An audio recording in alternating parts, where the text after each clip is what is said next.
हरे कृष्ण। तो पिछले कुछ सत्रों में हमने चर्चा किया हिरण्यकशिपु कौन थे, हिरण्यकशिपु का भाई हिरण्याक्ष कौन था, वो लोग क्या करना चाहते थे और क्यों भगवान विष्णु वराह रूप में आके हिरण्याक्ष का वध किए, जिससे कि हिरण्यकशिपु बहुत कुपित हो गया। और पहले उसने अपने परिवार को समझाने का प्रयास किया। उसके बाद वह जो है एक ऐसी तपस्या करने गया जिसे कहते हैं ना भूतो न भविष्यति, ना ऐसी तपस्या कभी हुई थी और ना ही ऐसी तपस्या कभी होगी।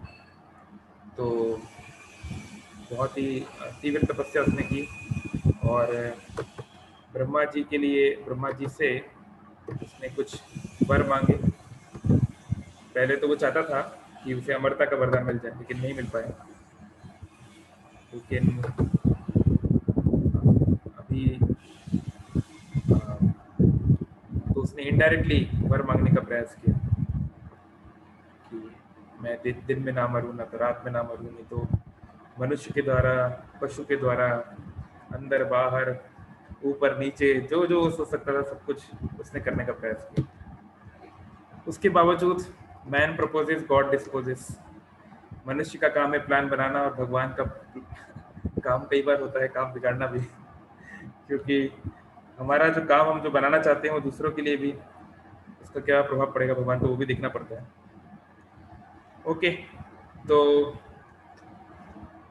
ठीक है। अच्छा, क्या हो रहा है? ब्लैक स्पेस दिखाई दे रहा है, क्या बोल रहे हैं पत्र पीयूष? मतलब स्क्रीन पर ब्लैक शेप दिखाई दे रहे हैं, किस तरह का ब्लैक शेप अभी दिख रहा है क्या कोई?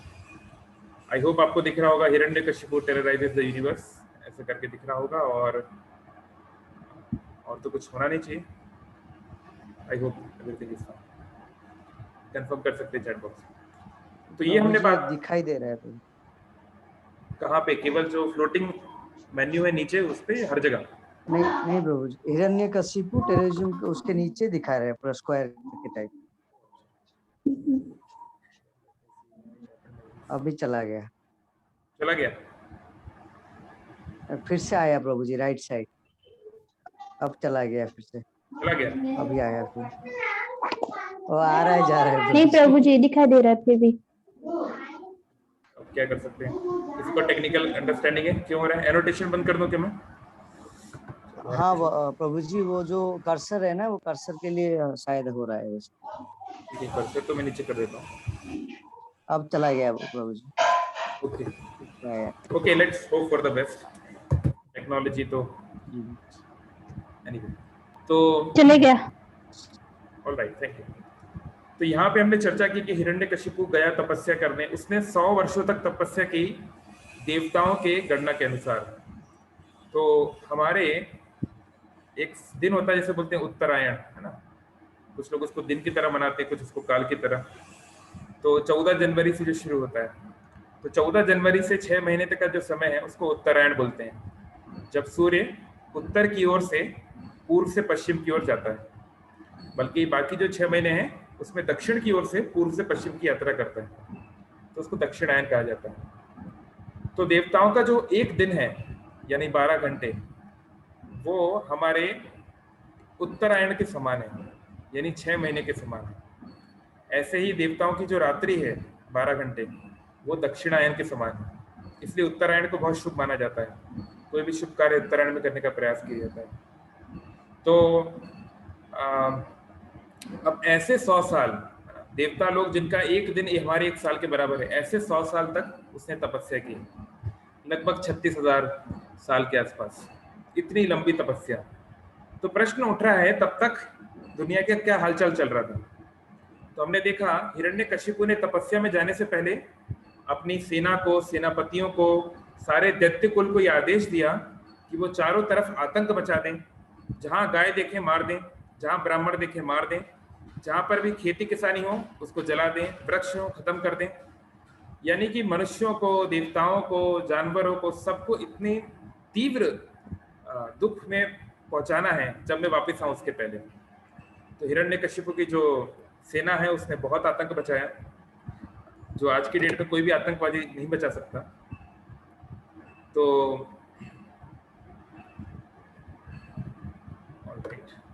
Share screen, not just Chrome. ठीक है, एनीवे आई थिंक क्रोम में ही हमारा काम है ना, बाकी क्यों शेयर करना है। तो उन्होंने बोला कि ऑल राइट। तो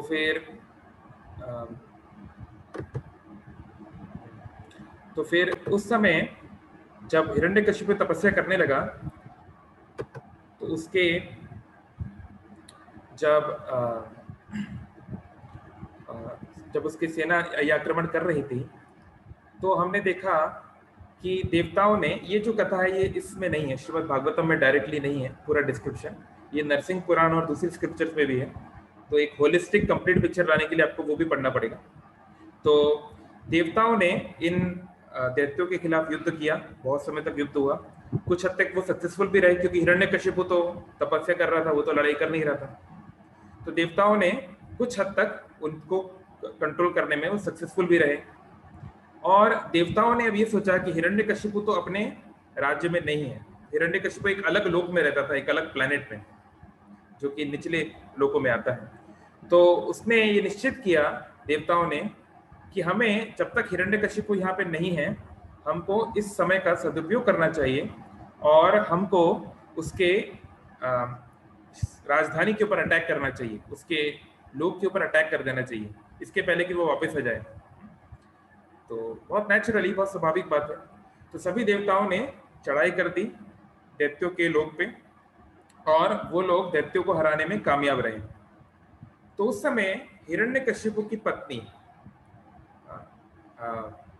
वो तो अपने पति के साथ गई नहीं थी तपस्या करने के लिए, और जब हिरण्यकशिपु गया था उस समय वो अपने पत्नी, जिसका नाम है क्या, माधु, एकदम से क्लिक नहीं कर रहा मुझे, क्या नाम, कयादु प्रभु जी, कयादु। तो कयादु के गर्भ में उसने प्रहलाद, जो कि होने वाला प्रहलाद है भविष्य में, जो महान भक्त बनने वाला है प्रहलाद महाराज, उस बच्चे को उसके गर्भ में बीज के रूप में डाल दिया था। मतलब उन लोग का मिलन हुआ और हिरण्यकशिपु के बीज से प्रहलाद जो है वो कयादु के गर्भ में था। तो उस समय कयादु बेसिकली प्रेग्नेंट थी, सरल भाषा में। और हिरण्यकशिपु और कयादु के और भी बच्चे थे, लाइक ऐसा नहीं कि उनका केवल प्रहलाद ही एक बच्चा था, लेकिन बाकी बच्चे इतने फेमस नहीं है ऑब्वियस रीजंस के कारण। तो हिरण्यकशिपु तो अभी है नहीं और कयादु प्रेग्नेंट है। तो देवताओं ने जब सभी सेनापतियों को, सेना को हरा दिया तो इनको कयादु मिली।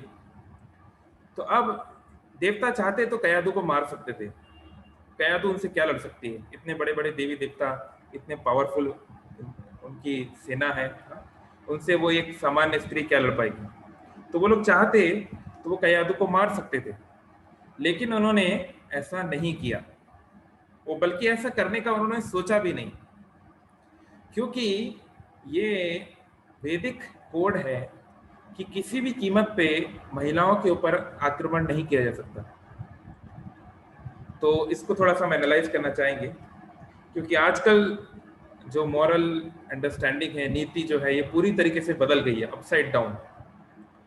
तो भगवान राम, आप लोग जानते हैं, भगवान राम जब अयोध्या में थे तो 12 वर्ष के आसपास उनकी आयु थी और बहुत अच्छा अयोध्या में स्वर्णिम युग चल रहा था। तो उस समय दशरथ महाराज के दरबार में ब्रह्म ऋषि विश्वामित्र का आगमन होता है। ब्रह्म ऋषि विश्वामित्र आते हैं, दशरथ बहुत प्रसन्न हैं, आइए हम आपकी क्या सेवा कर सकते हैं, विराजिए। तो विश्वामित्र बोलते हैं कुछ मांगने आया हूं। दशरथ ने कहा बिल्कुल, प्राण मांगेंगे प्राण दे देंगे। तो लिटरली यही होने वाला था विश्वामित्र ने प्राण ही मांग लिए, यानी प्राण से भी प्यारे विश्वामित्र ने कहा कि हम जहाँ रहते हैं उसको बोलते हैं जन्म स्थान। आज का जो नेपाल और बिहार की बॉर्डर से ज्यादा दूर नहीं है, वो पास में ही है बिहार के इलाके में। तो जन्म स्थान में उनका आश्रम था। तो वहां पे उन्होंने कहा कि कुछ दैत्य हमें बहुत परेशान कर रहे हैं, बहुत सारे ऋषियों को मार चुके हैं, हमें यज्ञ नहीं करने देते। और वो इतना क्यों आतंक मचा रहे हैं, क्योंकि वो रावण से संबंधित हैं। तारका नाम की राक्षसी और उसके 2 पुत्र, उन्होंने बहुत आतंक मचा रखा है, सुबाहु मारीच। तो मैं चाहता हूं कि आप अपने पुत्र राम को हमारे साथ भेजिए और वो उन राक्षसों का वध करेंगे। तो दशरथ महाराज को बड़ी चिंता हो गई, अरे ये क्या बोल रहे हैं, मेरा 12 साल का बालक वो क्या लड़ाई करेगा, उसने तो कभी उसने केवल प्रैक्टिस की है गुरुकुल में, कभी रियल लाइफ में तो लड़ाई की नहीं, और वो भी इतने महान दैत्यों से, वो भी रावण से संबंधित, रावण जो कि तीनों लोगों का अधिपति है, मुझे भी जाने में वहां पे संकोच होगा। तो उन्होंने समझाया कि आप मुझे ले चलिए, मैं पूरी सेना के साथ जाऊंगा, लेकिन अपने पुत्र को नहीं दे सकता। विश्वामित्र ने बोला, जब तुम्हें वादा पूरा करना ही नहीं था तो दिया क्यों? तो अगर तुम नहीं देना चाहते राम को तो कोई बात नहीं, हम वापस चले जाते हैं।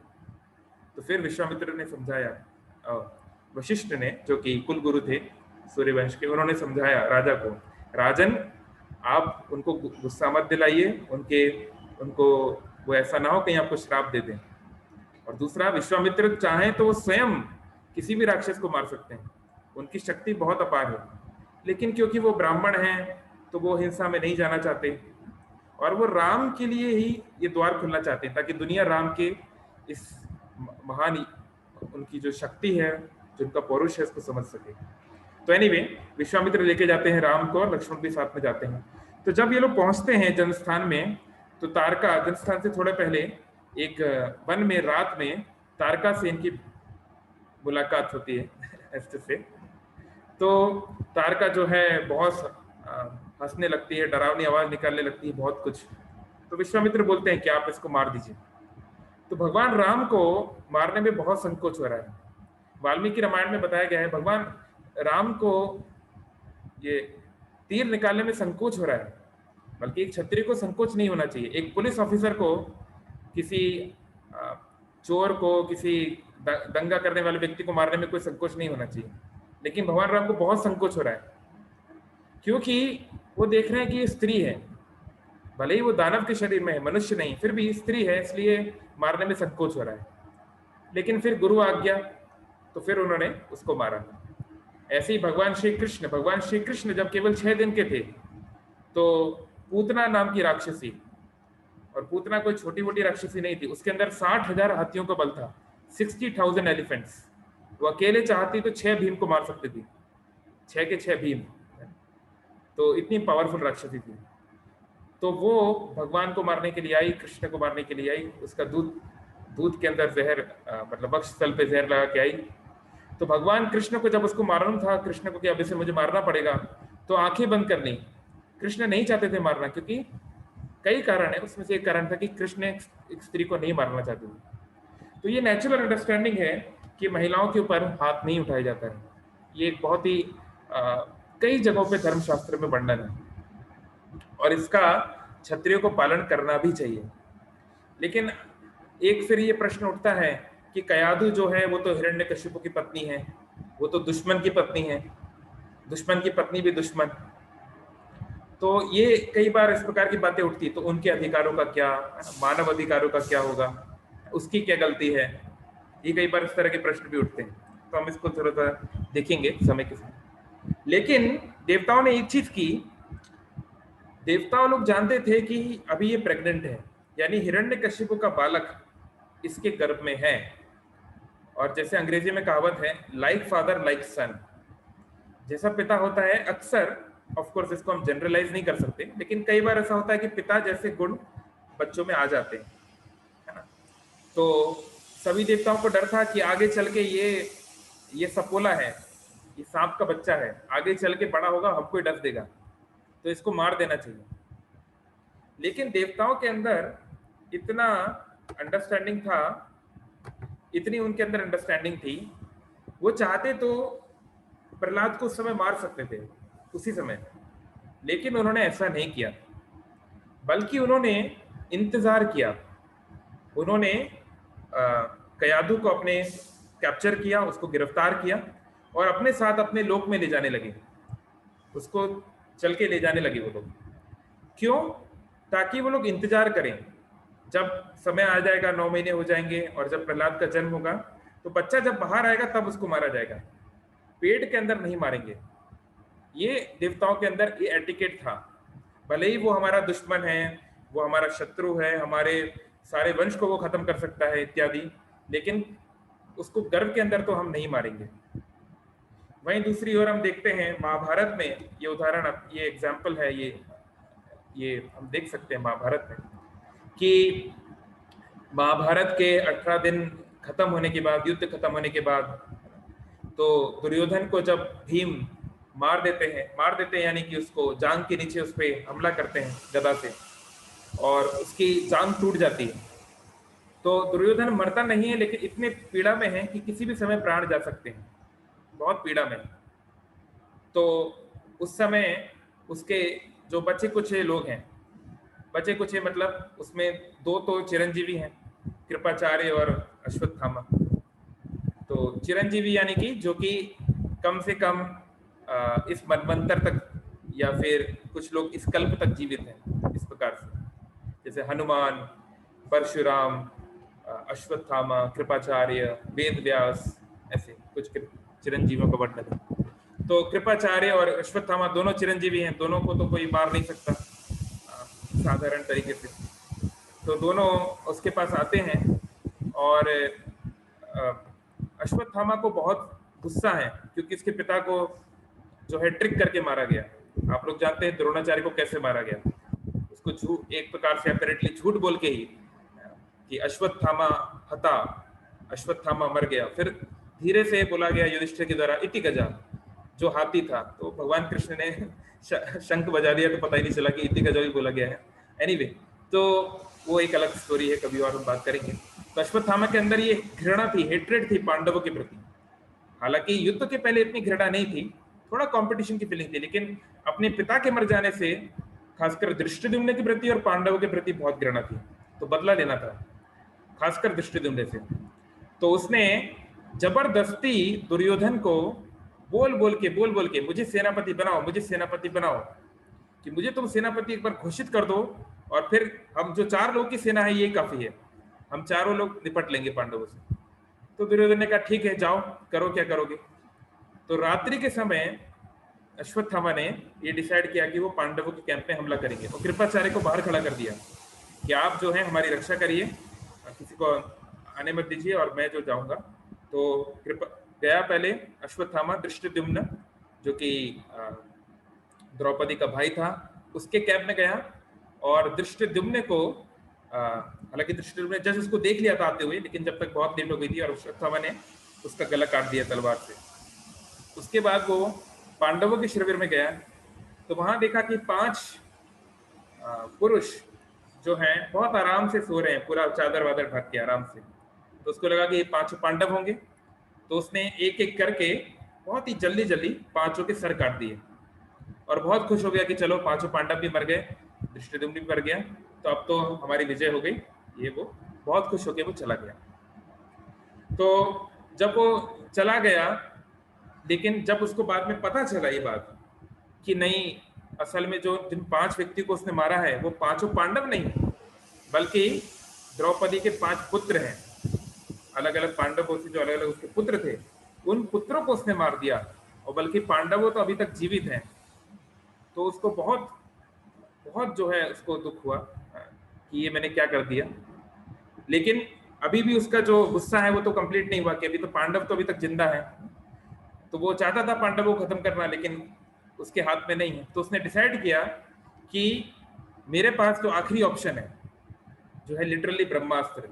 तो उसने अर्जुन का जो पुत्र है अभिमन्यु, आप जानते हैं फेमस अभिमन्यु, जिसकी मृत्यु हुई थी महाभारत में 11वें दिन, और अभिमन्यु के बाद जो उसका जो पुत्र है जो कि उसके पत्नी उत्तरा के गर्भ में था, जिसका आगे चल के नाम होगा परीक्षित, तो परीक्षित के ऊपर उसने ब्रह्मास्त्र चला दिया। तो परीक्षित उस समय उसका जन्म भी नहीं हुआ था, लेकिन उसका कोई भी लेना देना नहीं है इस लड़ाई से, और उसके ऊपर ब्रह्मास्त्र चला दिया गया, सबसे बड़ी मिसाइल चला दी गई। और लेकिन मारे कृष्ण राखे के और राखे कृष्ण मारे के। सामान्य तौर पे भगवान जो भी कोई संसार के नियम होते हैं उसका पालन करते हैं। भगवान भी जब वो आते हैं कृष्ण के रूप में, राम के रूप में, जिस भी रूप में वो अपने आप स्वयं आते हैं, अपने अवतार के रूप में आते हैं, तो वो सामान्य लौकिक नियमों को जनरली मानते हैं। तो ब्रह्मास्त्र जो है वो ब्रह्मा जी का अस्त्र है, उसको कोई खत्म नहीं कर सकता। तो सामान्य तौर पे भगवान उसको मान लेते हैं। अगर ब्रह्मास्त्र कोई चलाता है तो उसकी सम्मान रखते हैं। लेकिन यहाँ इमरजेंसी सिचुएशन थी, तो भगवान ने उस ब्रह्मास्त्र को न्यूट्रलाइज कर दिया, ब्रह्मास्त्र की शक्ति छीण कर दी। एक प्रकार से ब्रह्मा जी की शक्ति या जो उनका वादा है जो उन्होंने दिया होगा अश्वत्थामा को कि तुम जिसके ऊपर ही चलाओगे ये कभी चूकेगा नहीं, उसको भगवान ने तोड़ दिया, अपने बनाए हुए नियम को तोड़ दिया।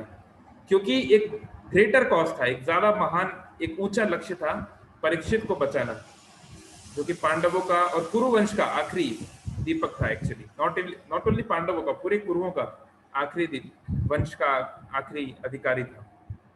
तो जब ये बात कि जब अश्वत्थामा ने ये गर्भ पे जब चलाया ब्रह्मास्त्र, तो ये बात जब दुर्योधन को पता चली तो दुर्योधन इतना चिल्लाने लगा, इतना गुस्सा हुआ अश्वत्थामा पे, बोला कि तुम जैसा नीच व्यक्ति मैंने कभी नहीं देखा। मतलब ये आप देखिए दुर्योधन बोल रहा है, मतलब दुर्योधन कोई बहुत जो है नीति मानने वाला या कोई महान व्यक्ति नहीं है। हम जानते हैं सबसे नीच व्यक्ति जितना हो सकता है उसमें से एक दुर्योधन है। लेकिन दुर्योधन को भी लगा कि ये काम तो सभी प्रकार की कल्पना से बाहर है कि कोई व्यक्ति इतना नीचे गिर सकता है कि जो व्यक्ति, जो बच्चे का भी जन्म भी नहीं हुआ है, उसके ऊपर अस्त्र चला दिया।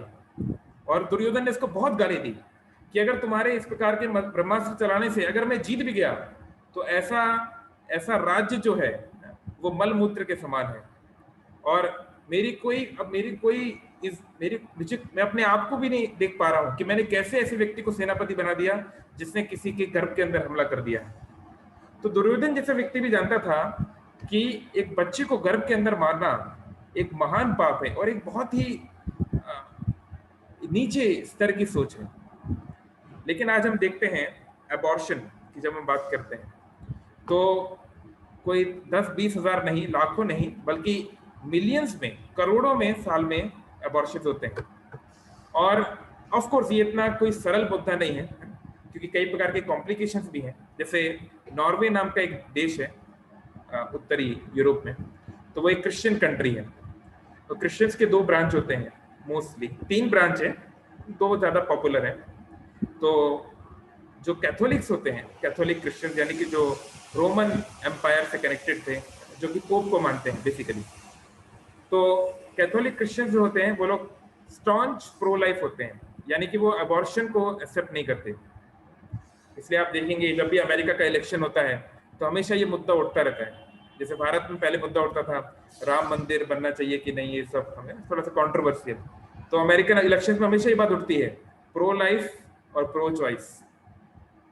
तो प्रो लाइफ मतलब कि जो बच्चा गर्भ के अंदर है तो कुछ हफ्तों के बाद हम भी जानते हैं श्रीमद् भागवतम का 5वें स्कंद में बताया गया है कि 4थे महीने में उसमें कॉन्शियसनेस आ जाती है। आप उसको पूरी तरीके से देख सकते हैं, वो कॉन्शियस बीइंग है, और वो बीज तो हमेशा रहता ही है।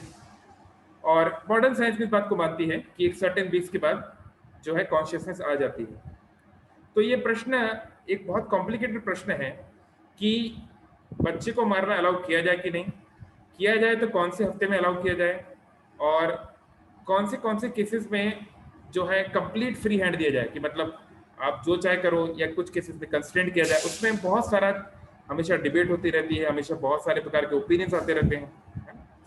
तो क्योंकि जो प्रो चॉइस मतलब जो ये आजकल स्पेशली जो 21वीं सदी का मॉडर्न जो जमाना है कि माय लाइफ माय रूल्स, मेरा जीवन मेरा शरीर, मैं जो चाहे करूं, और कई प्रकार के जैसे स्पेशली फेमिनिस्ट ऑर्गेनाइजेशंस हैं या बहुत कोई हैं, तो उनका मानना है कि स्त्री का शरीर है, स्त्री जो चाहे वो करे, उसके शरीर में बच्चा है तो उसको जिंदा रखे, चाहे मारे, चाहे जो करे, वो उसकी चॉइस है। आप लोग कौन होते हैं कुछ बोलने वाले? तो इस प्रकार के भी कई बार आर्गुमेंट्स आते हैं। और प्रो लाइफ आर्गुमेंट्स मतलब कि जीवन को ना कोई स्त्री देती है ना पुरुष देते हैं, ये भगवान का दिया हुआ है। जैसे एक माता पिता एक बच्चे को जन्म देते हैं, तो एक बार वो बच्चा गर्भ से बाहर आ गया तो कोई माँ और पिता ये नहीं बोल सकते अरे ये तो मेरा बच्चा है, मैं इसको चाहे जलाऊं, चाहे मारूं, चाहे कुछ भी करूं। नहीं, सरकार उसको ऐसा करना अलाउ नहीं करेगी। अगर कोई अपने बच्चे को मारना तो बहुत दूर की बात है, अगर थोड़ा जो खासकर विदेशों में, कुछ पश्चिमी देशों में अगर माता पिता अपने बच्चों को चाटा वाटा भी मार दें तो बच्चा कई बार केस कर देते हैं माता पिता के ऊपर, और माता पिता को जेल जाना पड़ता है। बहुत स्ट्रिक्ट लॉज हैं चाइल्ड अब्यूज के कई जगहों पे। तो उस बच्चे को एक बार जब वो घर पे बाहर आ गया तो कोई भी उसको ऊपर अपना हक नहीं जमा सकता कि ये तो मेरे शरीर का अंग है इसलिए मैं इसके साथ जैसा चाहे करूं। नहीं, क्योंकि सरकार ये मानती है, इवन सेक्युलर गवर्नमेंट ये मानती है कि वो एक इंडिविजुअल लाइफ है, उसको खुद के अधिकार हैं, उसके राइट टू लिव है, उसका राइट टू एजुकेशन है, उसका राइट टू हेल्थ है, दिस दैट। तो ये प्रश्न उठता है, प्रो लाइफ वालों की तरफ से आर्गुमेंट है कि जब बच्चा गर्भ के बाहर आता है तो आप उसको इतने सारे अधिकार देते हैं, कोई उसको मार देता है तो आप उसको फांसी भी दे देते कई बार। तो वही बच्चा जब गर्भ के अंदर है तो कैसे वो इस देश का नागरिक नहीं है, कैसे उसके कोई राइट्स नहीं है, कैसे उसको जो चाहे जब चाहे कोई कुछ भी कर सकता है, आप ऐसा कैसे अलाउ कर सकते हैं? तो नॉर्वे में एक केस हुआ था कुछ समय पहले जिसमें एक इंडियन एक्चुअली कपल था, तो मतलब एक भारतीय माँ, तो उसका केस इतना कॉम्प्लिकेटेड था, उसकी प्रेगनेंसी इतनी कॉम्प्लिकेटेड थी कि उस माँ को बचाने के लिए बच्चे को मारना जरूरी था। उस ऑपरेशन के दौरान समहाउ थिंग्स इतनी कॉम्प्लिकेटेड थी, लेकिन क्योंकि नॉर्वे में लॉ जो है बहुत प्रो लाइफ है, अबॉर्शन बिल्कुल अलाउ नहीं है, इस कारण से वो लोग वैसा नहीं कर सके और इस कारण से माँ की मृत्यु हो गई। तो उस समय ये बहुत बड़ा कंट्रोवर्सी उठा था, आज से 7-8 साल पहले की बात है। और जहाँ तक भारत की बात है तो भारत में अबॉर्शन पूरी तरीके से अलाउड है, पूरी तरह से ओपन है, जो जब चाहे जिस भी वीक में चाहे जैसे भी चाहे, कुछ कंसिडरेशन है आई थिंक सर्टेन वीक्स तक, लेकिन जनरली इट इज अलाउड और उसका बहुत बड़े स्तर पे दुरुपयोग भी होता है। आप लोग जानते हैं कि हर साल भारत में कितनी ही बच्चियों को खासकर मारा जाता है, बहुत। अब थोड़ा नंबर कम हो रहा है भगवान की कृपा से, लेकिन सोनोग्राफी और ऑल दिस टेक्नोलॉजी का दुरुपयोग करने में भारतीय सबसे नंबर 1 पे है, क्योंकि बच्ची होगी तो उसको दहेज देना पड़ेगा, उसको क्या इतना सारा हम उसके लिए कमाएंगे, वो हमारे लिए कुछ नहीं कर पाएगी, तो बोझ बन जाएगी। इसलिए बच्ची अगर हो गई, अगर पता चल गया कि घर में बच्ची है तो मार डालो, खत्म कहानी। मार डालो यानी कि वो उसको एक दूसरा टर्म बोलते हैं, मतलब गेट रिड ऑफ हर, और जस्ट मतलब अभी तो उसमें लाइफ नहीं है, ये नहीं है, वो नहीं है, फालतू की बातें बोल के उसको कवर करने का प्रयास। लेकिन वैदिक स्क्रिप्चर्स बहुत क्लियरली इस बात को बोल रही हैं कि देखिए, जब पुरुष के शरीर से महिला के शरीर में बीज जाता है, जब सीमेन ट्रांसफर होता है, तो हम जानते हैं बिलियंस ऑफ सीमेन में से एक वहां तक पहुंच पाता है। तो ये बात सही है कि मनुष्य नाम सहस्त्रेषु, है ना, हजारों में एक को मनुष्य का जन्म पहले मिलता है। मनुष्य का जन्म मिलना ही बहुत रेयर है, दुर्लभम मानुषम जन्म, बहुत दुर्लभ है, इट्स वेरी रेयर। और अगर वो किसी को मिल रहा है तो किसी को ये अधिकार नहीं है कि जब तक ये बहुत जरूरी ना हो उसको खत्म किया जाए। तो ये बात सही है कि मान लीजिए अगर केस इतना कॉम्प्लिकेटेड है कि माँ की जीवन खतरे में है, तो फिर भले ही बच्चे को मारा जा सकता है, इट्स ओके, क्योंकि ठीक है, माँ तो एक ऑलरेडी एक मनुष्य है, ऑलरेडी एक जीती जागती उसका एक चेतना है, उसका एक लाइफ है, उसका एक परिवार है, तो उसका जीवन ज्यादा महत्वपूर्ण है, तो वो समझ में आता है। लेकिन जब तक कि माँ का जीवन खतरे में नहीं है, abortion should not be done, it must not be done, because it is equivalent to murder. और प्रभुपाद जी ने इस चीज को बहुत ओपनली, क्योंकि इसको ओपनली बोलने में लोगों को डर लगता है कि हमारे फॉलोअर्स कम हो जाएंगे और लोग क्या बोलेंगे और फेमिनिस्ट लोग क्या बोलेंगे और दिस एंड दैट, बट सत्य को सत्य की तरह बताना चाहिए। और सत्य यही है कि अगर हम किसी मनुष्य को मारते हैं, चाहे बाहर चाहे गर्भ के अंदर, हमको एक बहुत ऊंची कीमत उसकी चुकानी पड़ेगी, इस जीवन में भी और आगे चल के भी। हो सकता है कि हमें भी मनुष्य बन के, हमें भी जब अगली बार मनुष्य का जीवन बने तो हमें भी फिर मार दिया जाए इसी प्रकार से, गर्भ के अंदर ही, है ना। तो और ये क्यों होता है? मैक्सिमम केसेस में अबॉर्शन इसलिए होता है क्योंकि जो युवक और युवतियां हैं, वो लोग बिना जिम्मेदारी के, जब वो लोग तैयार नहीं है, जब उनका विवाह नहीं हुआ है या उनकी फाइनेंशियल स्थिति ठीक नहीं है या जो भी कारण से, वो लोग अपने इंद्रियों को नियंत्रण नहीं कर पाते, वो लोग मिलन करते हैं और फिर जब बच्चा हो जाता है तो उसको बोझ माना जाता है। तो ये हमारे इंजॉयमेंट के लिए, हमारी बॉडीली इंजॉयमेंट को हम लोग कर लिए और फिर जब बात आई जिम्मेदारी निभाने की तो हम वो नहीं करना चाहते। तो जब हम बात करते हैं, जैसे भारत में बहुत सारे कानून हैं, दहेज कानून है कि अगर किसी का डिवोर्स होता है, जैसे अभी फेमस बिल गेट्स का डिवोर्स होने वाला है, इसको कहा जा रहा है the costliest divorce of 21st century, सबसे कॉस्टली डिवोर्स होगा जो भी है, जितने $1 बिलियन का डिवोर्स होने वाला है। तो हम देखते हैं कि हम महिलाओं के लिए अधिकार रखते हैं कि भैया उसने, वो पति उसको छोड़ रहा है तो उसको कुछ अधिकार मिलना चाहिए, बहुत अच्छी बात है। तो ऐसे ही हमको सोचना चाहिए कि क्या उस बच्चे का अधिकार नहीं है कि माता पिता उसको छोड़ रहे हैं बिना उसकी इजाजत के, तो क्या ये उसके अधिकारों का हनन नहीं है जस्ट बिकॉज क्योंकि वो कुछ बोल नहीं सकता या वो अभी बाहर नहीं दिखाई दे रहा है। हम तो देख पा रहे हैं सोनोग्राफी में साफ साफ कि वो चल रहा है, हिल रहा है, वो एक जीव है।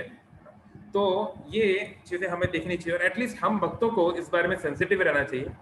तो अगर हम लोग गृहस्थ आश्रम में हैं या अगर हम लोग गर्लफ्रेंड बॉयफ्रेंड या जो कुछ भी हैं, तो हमको तभी मिलन करना चाहिए जब हम उसके लिए तैयार हैं। और किसी भी कीमत पर अबॉर्शन को सपोर्ट नहीं किया जा सकता जब तक कि सच में केस इतना क्रिटिकल है कि माँ का जीवन खतरे में है, तब तक ऐसा नहीं करना चाहिए। It's very important. और दूसरी बात, अगर ऐसी सिचुएशन आती है कि जैसे यहाँ देवताओं के सामने आई, या फिर आज हम देख रहे हैं जो क्वेश्चन उठ रहा है कि क्या क्योंकि इजराइल के ऊपर रॉकेट्स गिर रहे हैं, है ना, हमास पैलेस्टाइन की तरफ से रॉकेट्स गिर रहे हैं जिसमें सिविलियंस मारे जा रहे हैं, तो क्या इजराइल का दूसरी सिविल सोसाइटी को मारना ठीक है कि नहीं? इसको बहुत सारे प्रश्न उठ रहे हैं। तो आप देखोगे जब भी युद्ध होता है वैदिक काल में, या इवन नॉट ओनली वैदिक काल में, इवन यूरोपियंस और अमेरिकन भी जब लड़ाई किए हैं, अमेरिकन सिविल वॉर जब हुई, क्रूसेड्स हुए, बहुत सारे वॉर्स हुए जिसमें कि ये एटिकेट्स फॉलो होते थे। और जैसे जैसे कलयुग आगे बढ़ता गया ये एटिकेट्स का धज्जियां उड़ाना शुरू हो गई, क्योंकि वॉर मतलब होता है कि हम किसी के पॉलिटिकल या उसके कॉलोनियल व्यू से हमारा डिफरेंस है, हम चाहते हैं कि हमारा आधिपत्य उसके ऊपर हो या इस प्रकार से गवर्नेंस चलाई जाए, या वो राजा गलत है तो हम सही राजा, एक सही राज्य को स्टैब्लिश करें। तो वॉर का ये मतलब नहीं होता कि सारे राज्य को खत्म कर दिया जाए। तो जैसे ये कई बार प्रश्न उठता है, जैसे अगर आप कोई फिलोसफिकल कोर्स करेंगे कि जब जापान ने अटैक किया अमेरिका के ऊपर 1944 में, पर्ल हार्बर का जब अटैक हुआ हवाई में, तो अमेरिका को रिस्पॉन्ड करना था, लेकिन जापानीज एम्पायर भी बहुत स्ट्रांग थी। जापान इतना स्ट्रांग था कि चाइना के बहुत सारे इलाकों पे कब्जा किया हुआ था, पूरा कोरिया पे उसका कब्जा था, बहुत स्ट्रांग एम्पायर थी। तो अगर हम कन्वेंशनल वॉर लड़ेंगे, अगर एक नॉर्मल वॉर लड़ेंगे तो बड़ा मुश्किल होगा, बड़ा कठिन होगा जापान को हराना, बहुत सारे अमेरिकी मारे जाएंगे। तो क्या करो, शॉर्टकट क्या, एटम बम गिरा दो। तो एटम बम आपने गिरा दिया, उसमें आपने गिराया उन इलाकों में जहाँ पे मिलिट्री यूनिट्स थी। हिरोशिमा और नागासाकी जो है ये मिलिट्री शहर थे, ये बड़े शहर नहीं थे जापान के, लेकिन उसमें 10 लाख 12 लाख और उसके पास कई साल बाद तक लाखों लोग उसके द्वारा डायरेक्टली और इनडायरेक्टली मरते रहे कई सालों तक। तो उसकी जिम्मेदारी वो किसकी होगी? और आखिर में जब बराक ओबामा 2009 में जापान गए तो उन्होंने उस बात की जिम्मेदारी ली कि अमेरिका उसके लिए दुख जताता है कि उसने जो किया। 50 साल के बाद उन्होंने, 60 साल के बाद उसकी जिम्मेदारी ली कि जो हुआ वो गलत हुआ। तो इसलिए हो सकता है कि हम लोग किसी देश के राजा नहीं हैं या प्रधानमंत्री नहीं, और हमको इतना बड़े फैसले लेने की आवश्यकता नहीं पड़ती, लेकिन इन जनरल भी हमको ये सीखना चाहिए कि अगर किसी व्यक्ति ने हमारे साथ गलत किया है, मान लो हमारे पड़ोसी ने हमारे साथ कुछ गलत कर दिया, या मान लो किसी व्यक्ति से हमारी दुश्मनी है, इसका ये मतलब नहीं है कि हर एक चीज और हर एक व्यक्ति जो उस व्यक्ति से संबंधित है उसको हम जो है उसी घृणा की दृष्टि से देखने लगे। अगर उस व्यक्ति ने हमारे साथ कुछ गलत किया, इसका ये मतलब नहीं कि इसके सारे परिवार को हम सजा देने लगे, ये जनरलाइज नहीं करना चाहिए। तो हम सीख सकते हैं ये युधिष्ठिर से कि ऑल्दो दुर्योधन ने उनको इतना तकलीफ दिया, कितने प्रकार से मारने का प्रयास किया, फिर भी युधिष्ठिर का दुर्योधन के पिता के प्रति सम्मान, उनके माँ के प्रति सम्मान, दुर्योधन की विधवाओं के प्रति सम्मान, उसमें कभी कोई परिवर्तन नहीं आया। दुर्योधन की बेटी लक्ष्मणा जो कि श्री कृष्ण के पुत्र सांबा से जिसका विवाह हुआ आगे चल के, तो ऐसे नहीं कि आगे चल के दुर्योधन की बेटी को जो है कुछ कर दिया गया या उसकी पत्नियों को कुछ कर दिया गया, कभी ऐसा नहीं हुआ। It was never like that. लेकिन हम देखते हैं कि जो लोग सभ्य नहीं है, जो लोग आर्य नहीं है, जो लोग को कोई धर्म से मतलब नहीं है, वो लोग केवल ये सोचते हैं कि कैसे मेरा फायदा हो, और उसके लिए वो कुछ भी कीमत करने को तैयार है। तो एटलीस्ट देवता लोग ऐसे नहीं थे। देवता लोगों ने इस प्रकार के कॉन्सेप्ट को पूरी तरीके से बना किया और उन्होंने प्रहलाद को नहीं मारा। इवन दो प्रहलाद जो है, हो सकता था आगे चल के उनका काल हो सकता था, वो हिरण्यकशिपु का प्रतिनिधि हो सकता था, उसका उत्तराधिकारी हो सकता था, कुछ भी हो सकता था, लेकिन उन्होंने उसको नहीं मारा और बल्कि वो उसको लेके जाने लगे। तो लेके उसको जाने लगे तो नारद मुनि वहां पर प्रकट हुए, क्योंकि नारद मुनि तो त्रिकालदर्शी है, वो तो जानते हैं क्या हो रहा है। तो नारद मुनि ने उनको रोका, तो पूछा कि देवराज इंद्र जो थे वो सभी उस दल के नेता थे, उनसे पूछा कि देवराज इंद्र, आप देवराज होकर एक स्त्री को बांध रहे हैं? क्योंकि एक और बात है कि वॉर क्राइम में कभी भी इनोसेंट्स को और सिविलियंस को नहीं लिया जाता, कि अगर सामने वाली पार्टी पे हमारी विजय हुई है तो उनके सैनिकों को कब्जा किया जा सकता है, उनको सजा दी जा सकती है, लेकिन इनोसेंट्स और सिविलियंस, खासकर वुमेन एंड चिल्ड्रन, उसके ऊपर ये नहीं किया जा सकता। तो नारद मुनि ने आश्चर्य के साथ पूछा कि देवराज, आप तो देवताओं के राजा हैं और आप एक महिला को जो कि गर्भवती है उसको आप गिरफ्तार कर लिए, ये क्या बात हुई? तो देवराज ने समझाया कि नारद मुनि मेरा प्रणाम स्वीकार करें, देखिए ये कोई साधारण महिला नहीं है, ये हिरण्यकशिपु की पत्नी है और इसको भी हम गिरफ्तार नहीं करते, पर इसकी पेट ने हिरण्यकशिपु का बालक वो सपोला है और ये सपोला आगे चल के सांप ना बन जाए और हम सबको डस ना ले, इसलिए हम लोग इसको अपनी गिरफ्त में ले रहे हैं और जब ये बच्चे को जन्म दे देगी तो हम इनको छोड़ देंगे और बच्चे को मार देंगे, ये हमारा प्लान है। तो नारद मुनि ने उनको समझाया कि देखो तुम जो समझ रहे हो वो गलत है, इसके गर्भ में जो व्यक्ति है, इसके गर्भ में जो बच्चा है, उसका आगे चल के नाम होगा प्रहलाद, वो भगवान का महान महान भक्त है, महाभागवत है। ऐसे महाभागवत का जन्म कभी कभी ही होता है, तो आप इसको तुरंत छोड़ दीजिए। तो ये अंतर होता है देवताओं में या सुर में और असुर में। सुर मतलब जो भगवान के आदेशों का पालन करना चाहते हैं, उनकी कुछ इच्छाएं हो सकती है संसार में, जैसे आपने देखा होगा कई बार देवराज इंद्र की बहुत सारी इच्छाएं होती हैं, लेकिन फिर भी वो कभी भी भगवान के अपोजिट नहीं होते ऐसे। तो उन्होंने, नारद मुनि ने बोला कि छोड़ दो, तो उन्होंने छोड़ दिया। उन्होंने ये प्रश्न नहीं करा रहे, लेकिन आगे चल के कुछ हो गया तो क्या आप गारंटी देंगे, लिखित में दीजिए, कुछ ऐसा ना हो जाए वैसा ना हो जाए, नहीं, क्योंकि नारद मुनि ने बोला तो मुनिवर के वचनों के सम्मान करते हुए ना केवल उसको छोड़ दिया, बल्कि समस्त देवताओं ने कयाधु के चारों ओर परिक्रमा लगाई, उनके चारों ओर परिक्रमा लगा के उनके गर्भ में जो महाभागवत भक्त आने वाला है उसको प्रणाम किया, उसको प्रार्थनाएं की। तो ये करने के बाद नारद मुनि ने कयाधु को कहा कि देखो बेटी, अभी तुम्हारे पति एक लंबे समय तक तपस्या करने वाले हैं और तुम्हारे कुल में तो सभी का विनाश हो गया है, तो तुम मेरे आश्रम में रहो और मैं तुम्हें कुछ आध्यात्मिक ज्ञान दूंगा। तो नारद मुनि कयाधु को अपने आश्रम में ले आए। तो वहां पे जाके नारद मुनि जो है उनको श्रीमद् भागवत के भगवान के बारे में, भगवान के दिव्य लीलाओं के बारे में वर्णन करने लगे।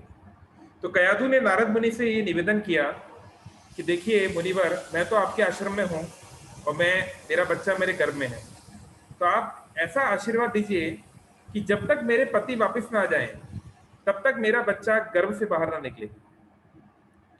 क्योंकि जब कोई स्त्री अकेली होती है, विधवा है, या मान लो उसका पति नहीं है या अभी हजारों साल तक नहीं आने वाला है, तो ये बहुत ही सामान्य बात है कि सोसाइटी के द्वारा कई बार उसके साथ मिसहैंडलिंग होती है। ये एक कट्टर या एक कड़वा सत्य है। और दूसरी बात यह है कि अगर मेरे पति के ना होने पे भी अगर मेरे बालक का जन्म होगा तो लोग बहुत सारी बातें कर सकते हैं, ना जाने किसका बेटा है, ना जाने किसके साथ संग किया है, बहुत सारी बातें कर सकते हैं। इवन सत्युग में भी, ये तो सत्युग की बात चल रही है। तो नारद मुनि ने कहा ठीक है, मैं तुम्हें आशीर्वाद देता हूँ कि जब तक हिरण्यकशिपु वापस नहीं आएगा तब तक ये बालक जो है गर्भ से बाहर नहीं निकलेगा। तो नारद मुनि के देखभाल में वो कयाधु जो है उस भागवतम को, भगवान की अलग अलग लीलाओं को सुनने लगी और पेट में रहते हुए प्रहलाद ने सारा ये ज्ञान नारद मुनि से प्राप्त किया। तो ऐसा नहीं था कि प्रहलाद महाराज जन्म के बाद जो है कोई तपस्या करके बहुत बड़े भक्त बन गए, नहीं, वो जन्म से ही महाभागवत थे। पिछले जन्मों का जो भी सुकृति रहा होगा, ये जो उनकी स्थिति रही है, उनका भी एक स्टोरी है एक्चुअली, ऐसा कैसे हुआ, वो कैसे उनको जन्म मिला। लेकिन नारद मुनि के द्वारा खासकर इस जन्म में जो उनको ज्ञान मिला, जो दीक्षा शिक्षा ऐसे कह सकते हैं आप, मिल गई उनको पेट में रहते हुए, इसलिए आगे चल के प्रहलाद इतने ऊंचे स्तर के भक्त बने, क्योंकि नारद मुनि जैसे भक्त से उनको ज्ञान प्राप्त हुआ है, उनके द्वारा भक्ति प्रदान हुई है। और कयाधु भी जो है उसका हार्ट भी बहुत सॉफ्ट हार्टेड हो गया, वो भी जो है, क्योंकि लगातार कोई व्यक्ति किसी भी कुल से क्यों ना हो, अगर इतने समय तक भगवत वाणी सुनेगी, इतने समय तक अगर कृष्ण कथा सुनेगी, तो हार्ट तो ट्रांसफॉर्म होना ही है। तो ऑल्दो कयाधु का इतना कुछ खास इंटरेस्ट नहीं था इस सुनने में, लेकिन फिर भी नारद मुनि जो है देव ऋषि हैं, उनके प्रति उनका सम्मान था। तो ये सुनते सुनते उसके हार्ट के अंदर भी ट्रांसफॉर्मेशन आया। और तो इस प्रकार से जो है समय बीता और प्रहलाद जो है उनकी जो इस प्रकार से आप कह सकते हैं ट्रेनिंग चल रही थी गर्भ के अंदर। तो वहीं दूसरी ओर हम लोग थोड़ा देखें, किसी का कोई प्रश्न है तो डाल सकते हैं चैट बॉक्स में, सब लोग कंप्लीट करने वाले हैं। तो प्रश्न उठता है कि प्रहलाद की इतनी अच्छी उनकी किस्मत क्यों है कि नारद मुनि के द्वारा उनको जो है कृपा मिल रही है, सब क्यों हो रहा है, ऐसे उनके साथ क्यों हो रहा है। तो उसका कारण है जो सुकृति हमारी जो होती है, जो भी हम पुण्य कार्य करते हैं, जो भी हम डायरेक्टली इनडायरेक्टली भक्ति करते हैं, उसका फल हमको मिलता रहता है, वो कभी नष्ट नहीं होता। योगो भ्रष्ट संजायते, भगवान बोले गीता में कि योग की पद्धति, खासकर भक्ति योग की पद्धति का खासियत ये है कि ये कभी भ्रष्ट नहीं होती। इसके अंदर ये जो बैंक अकाउंट है ये इटरनल है। तो अगर हम लोग इस जन्म में पूरी तरीके से शुद्ध भक्त नहीं भी बन पाए, कोई बात नहीं, अगर हम लोगों ने भक्ति की है तो अगले जन्म में हमारा मनुष्य जीवन गारंटेड है 100%। और अगर हम लोगों ने थोड़ा कर्म मिश्र भक्ति की है, मतलब हम लोग थोड़ा पैसा वैसा भी कमाए, ये भी करें, थोड़ा भक्ति भी करें, तो अगले जन्म में हमारा किसी बहुत अमीर परिवार में जन्म होगा। और अगर हमारा जो नेचर है, प्रवृत्ति है, थोड़ी सात्विक थी, थोड़ा हम शास्त्रों को पढ़ना, ये सब पढ़ने में डीप थे, तो हो सकता है किसी ब्राह्मण के यहाँ जन्म हो जाए। और अगर हम भक्ति में बहुत ऊंचे स्तर पे आ गए तो किसी वैष्णव के घर पे ही जन्म मिलेगा। तो जैसे कयादु, जब उसने प्रहलाद को जन्म दिया तब तक वो वैष्णवी बन चुकी थी, तब तक शी हैड ट्रांसफॉर्म कंप्लीटली। तो प्रहलाद जो है उनका एक बैकग्राउंड, एक स्टोरी है कि कैसे उनको प्रहलाद बनने का मौका मिला। कभी उसको और चर्चा करेंगे, वो इतना डायरेक्टली यहाँ से लिंक नहीं है, लेकिन दैट्स ठीक है, मैं शॉर्ट में बता देता हूँ। तो प्रहलाद इसके पहले वाले जन्म में, यानी जब प्रहलाद बनने से पहले, वो एक गंधर्व थे, एक देवता के समान उनका शरीर था। तो वो और उनकी एक गर्लफ्रेंड थी, आप ऐसे बोल सकते हैं, मतलब उनके सहचरी। तो वो लोग जो हैं वो आनंद विलास कर रहे थे, घूम फिर रहे थे, वनों में जा रहे थे। और गंधर्वों में ये सब होता है, वो लोग के लिए मनुष्यों की तरह इतने सारे रूल्स रेगुलेशन फॉलो करने की जरूरत नहीं होती। तो वो इस प्रकार से कर रहे थे। तो एक वन में वो लोग काफी अंदर तक चले गए, तो उनको लगा कि अब थोड़ा सा रेस्ट करना चाहिए, तो कहीं पे वो जगह ढूंढने लगे। तो एक पुराना सा उनको कुछ स्ट्रक्चर दिखाई दिया, कुछ कोई बिल्डिंग जैसा था। तो वो उसके अंदर चले गए, वो टूटा फूटा था पूरा। तो वहां पे जाने के बाद उन दोनों के बीच में किसी बात पे कहा सुनी हो गई, है ना, मतलब जो है गर्लफ्रेंड बॉयफ्रेंड का विवाद हो गया, जो भी है। तो प्रहलाद और उसका, दोनों गंधर्वी का, उन दोनों के बीच में कहा सुनी हो गई। तो दोनों ने एक दूसरे से बात नहीं की, और जो है उस स्थान के, उस बिल्डिंग के अलग अलग कोने में जाके बैठ गए और चुपचाप बैठ के सोचने लगे, विचार करने लगे, है ना, भगवान का स्मरण करने लगे, जो भी है। बातचीत नहीं कर रहे थे, कुछ ना खा रहे थे ना पी रहे थे, ऐसे करके। तो वो लोग जिस स्थान पे गए थे वो एक नरसिंह देव का मंदिर था, क्योंकि भगवान नरसिंह देव तो नित्य हैं। ऐसा नहीं कि प्रहलाद जब नहीं थे तो नरसिंह नहीं थे, भगवान नित्य हैं, कभी कभी यहाँ प्रकाशित होते हैं।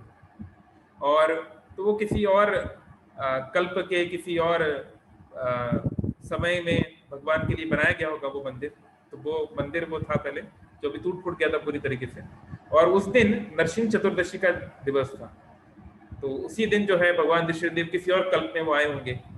तो क्योंकि नरसिंह चतुर्दशी के दिन प्रहलाद ने अपने पिछले जन्म में, उस गंधर्व ने तपस्या की, भगवान का स्मरण किया, कुछ खाया पिया नहीं, पूरा फास्टिंग किया, है ना, और मंदिर में निवास किया।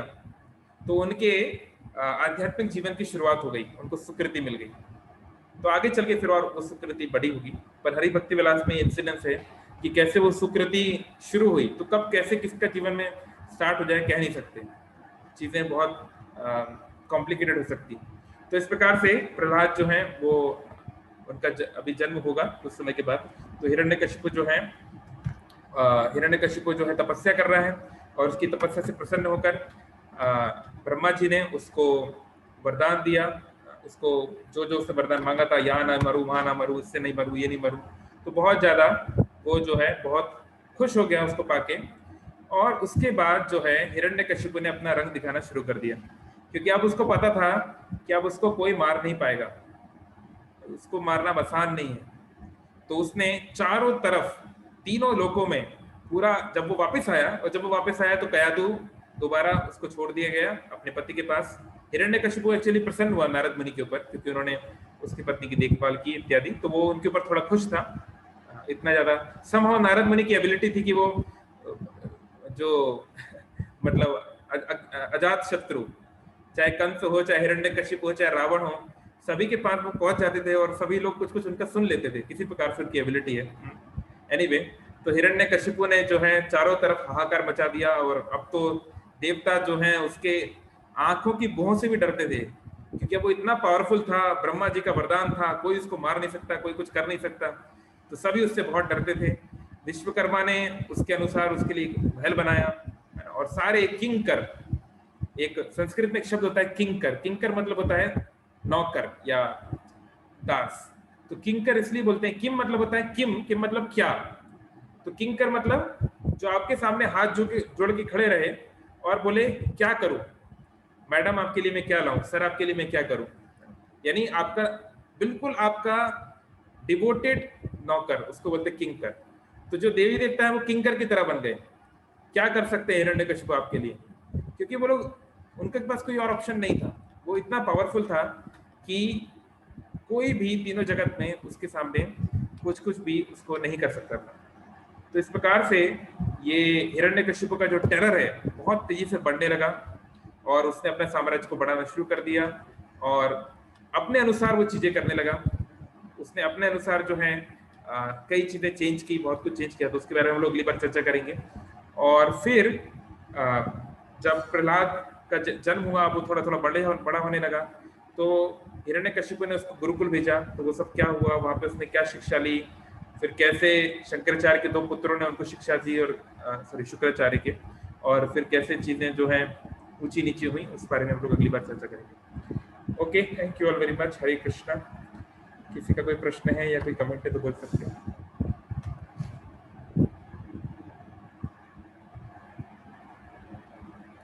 कोई प्रश्न है या कोई कमेंट?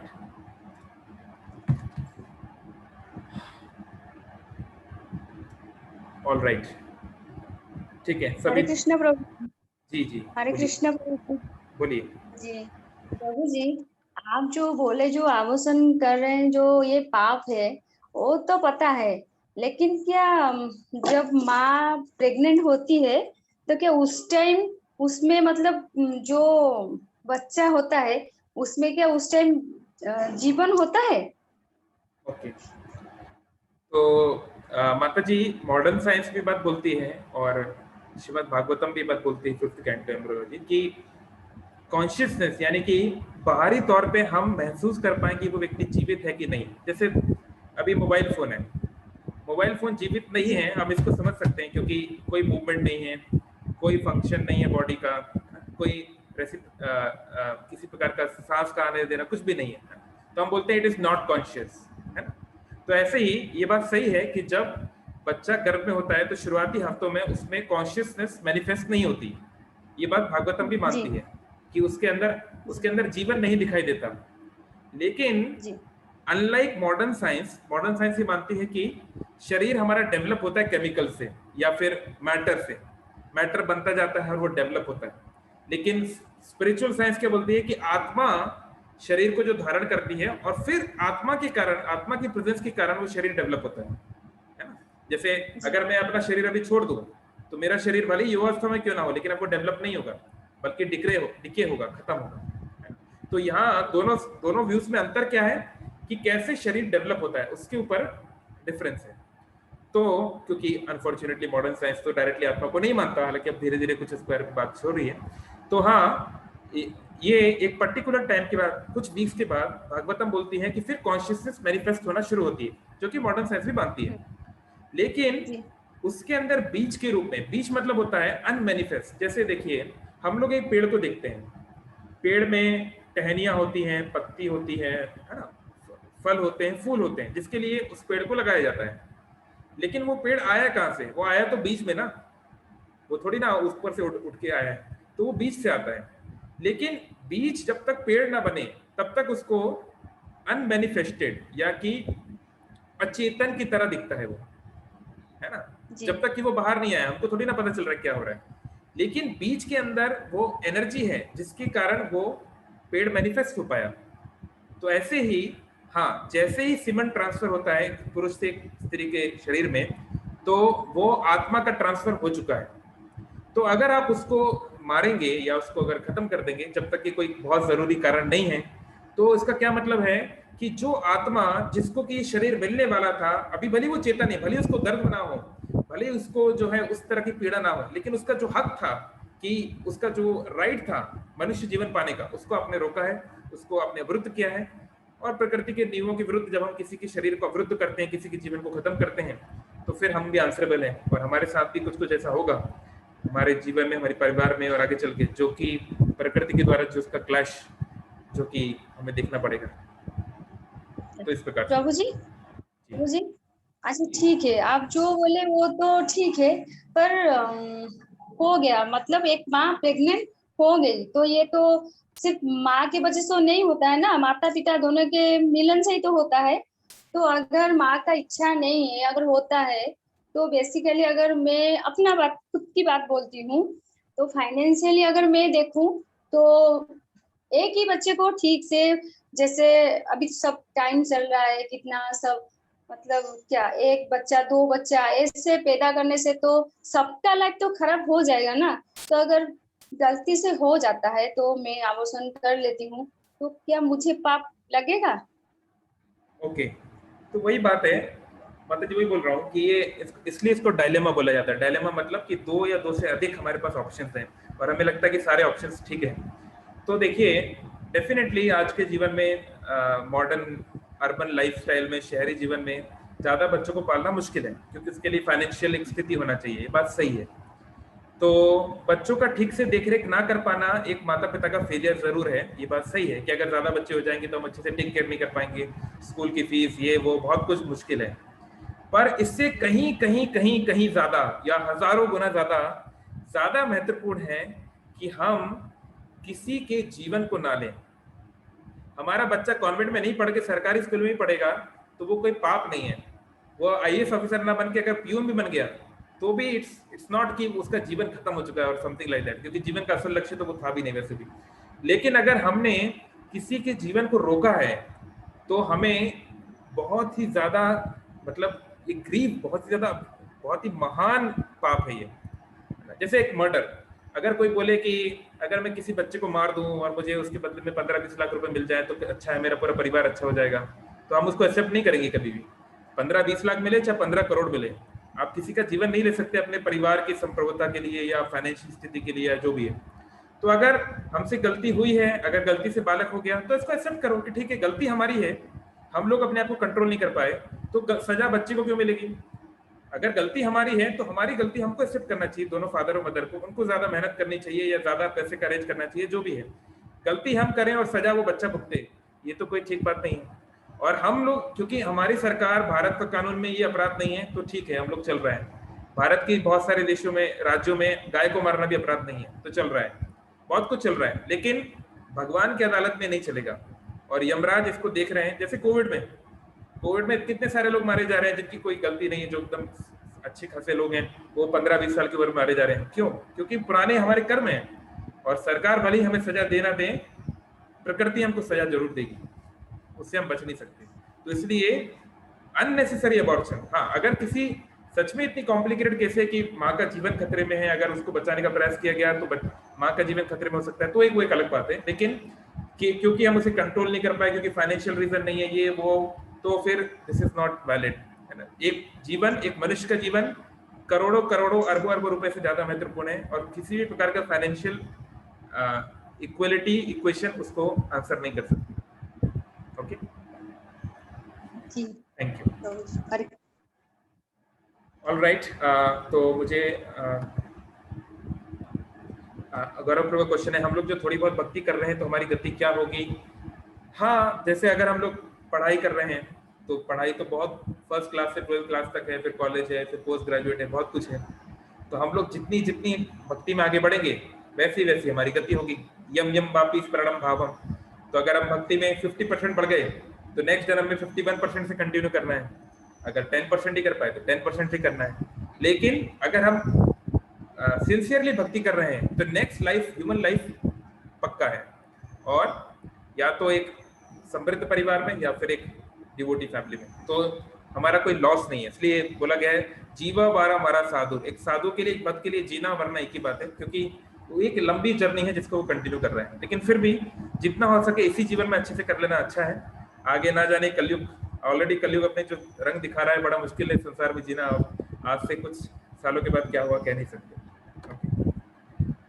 तो ये लक्ष्मण प्रभु का, जो कोयम्बटूर में रहते हैं, उनका एक रिक्वेस्ट है कि हर ग्रेस सुयन्या गौरंगी निविदासी, जिनकी केवल 20 साल उम्र थी, वो कृष्णा थे, जिनका पिछले महीने ही दीक्षा हुई थी, उनका कोविड के कारण निधन हो गया है।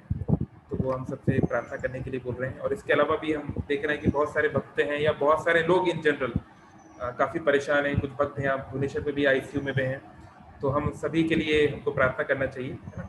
तो हम लोग नरसिंहदेव से प्रार्थना करते हैं उन सब के लिए, है ना।